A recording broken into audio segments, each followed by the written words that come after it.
আমি সজীব ওয়াজেদ জয় বলছি। আপনারা জানেন এই গত কয়েক সপ্তাহ ধরে আমাদের বাংলাদেশের যে গন্ডগোল সংকট চলছে, এই যে ছাত্রদের কোটা বিরোধী আন্দোলন, কোটার বিরুদ্ধে আমরাও ছিলাম। শুরু থেকেই আমাদের সরকার কোটা সরিয়ে দিয়েছে, আমাদের সরকার তাদের সম্পূর্ণ দাবি মেনে নিয়েছে। এটা আদালতের একটা রায় ছিল, এটা আমাদের সরকারের করা ছিল না। তাও আমরা অ্যাপিল করে দ্রুত এই কোটা তুলে দেই। তাতেও আন্দোলনকারীরা সন্তুষ্ট না। আমরা তাদেরকে আলোচনায় ডেকেছি, আমরা একটা জুডিশিয়াল কমিশন করেছি, যে সংঘর্ষে যে হত্যাকাণ্ড হয়েছে সেটার বিচারের জন্য। অনেক পুলিশ অফিসার যারা অতিরিক্ত ফোর্স ইউজ করেছে তাদেরকে আমরা সাসপেন্ড করেছি। তাতেও এই আন্দোলনকারীরা সন্তুষ্ট নয়। আমরা যতই ছাড়, প্রধানমন্ত্রী নিজেই তাদেরকে ডেকেছেন যে আসেন আমরা আলোচনায় বসি, তাতেও তারা সন্তুষ্ট না। আমরা যতই ছাড় দিতে থাকি, যতই তাদের দাবি মেনে নিতে থাকি, তারা কিছুতেই সন্তুষ্ট না, তারা খালি দাবি বাড়িয়ে যাচ্ছে। এখন দাবি হচ্ছে যে সরকারের পতন। তবে সরকারের পতন হওয়ার পর কি হবে, কি হবে এটা কেউ ভেবেছে? আমরা বাংলাদেশে গণতন্ত্র রক্ষা করে রাখতে চাই।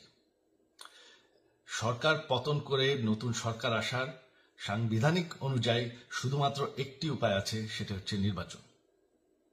আমাদের সুপ্রিম কোর্ট রায় দিয়েছে যে কোনো অনির্বাচিত সরকার 1 মিনিটের জন্য ক্ষমতা নিতে পারবে না। তো তাদের এই নির্বাচনের দাবিও যদি আমরা মেনে নেই, তো তারা তো এই পর্যন্ত কোনো দাবি, আমরা যত দাবিতেই রাজি হয়েছি তারা তাদের দাবি বেরিয়ে যাচ্ছে। তার মানে কি, আমরা যদি এখন এই নির্বাচন, সরকার পতনের দাবিও মেনে নেই, তারা তখন দাবি করবে যে না, এই সরকারের আন্ডারে নির্বাচন, এই নির্বাচন আমরা মানব না। তখন কি হবে এটা কেউ ভেবেছে? জানি আমাদের সেই সুশীল সমাজ আবার আলোচনা করছে সেই তত্ত্বাবধায়ক সরকারের অভিজ্ঞতা তো আমাদের আছে। আপনারা ভুলে গেছেন সেই তত্ত্বাবধায়ক সরকারকে নষ্ট করে দেওয়া হয়েছিল বিএনপির আমলে ইলেকশন রিগ করার জন্য।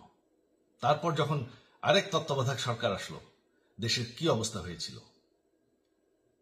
শেষমেশ সবথেকে বড় কথা যে আমাদের সংবিধানে স্পষ্ট বলা আছে এবং আমাদের সুপ্রিম কোর্ট রায় দিয়েছে যে অনির্বাচিত সরকার 1 মিনিটের জন্য দেশের ক্ষমতায় থাকতে পারবে না। আমরা আওয়ামী লীগ, আমরা আন্দোলন করেছি, আন্দোলন করে এই দেশকে স্বাধীন করেছি, আন্দোলন করে গণতন্ত্র ফিরে এনেছি, আন্দোলন করে আমরা দেশের উন্নয়ন করেছি। আপনারা যে বঙ্গবন্ধুর মেয়ে শেখ হাসিনার বিরুদ্ধে বলছেন, আজকে শেখ হাসিনা না থাকলে বাংলাদেশ এতদূর আসতে পারত? অসম্ভব। কেউ কল্পনা করতে পারে নাই যে বাংলাদেশ এরকম উন্নতি করবে, এরকম উন্নয়ন হবে।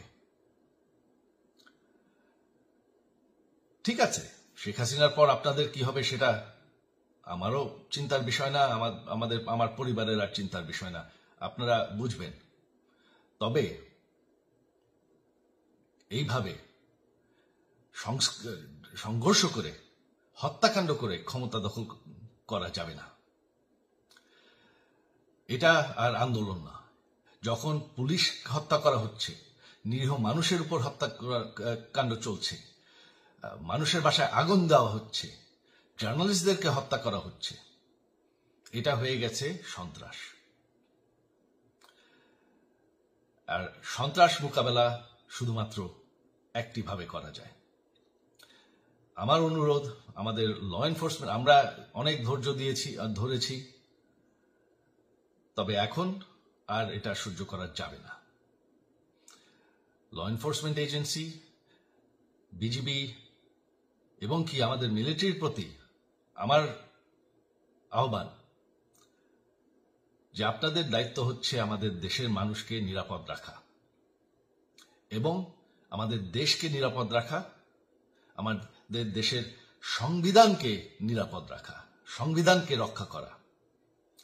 তার মানে 1 মিনিটের জন্য কোনো অনির্বাচিত সরকার আমাদের ক্ষমতায় আসতে দিবেন না।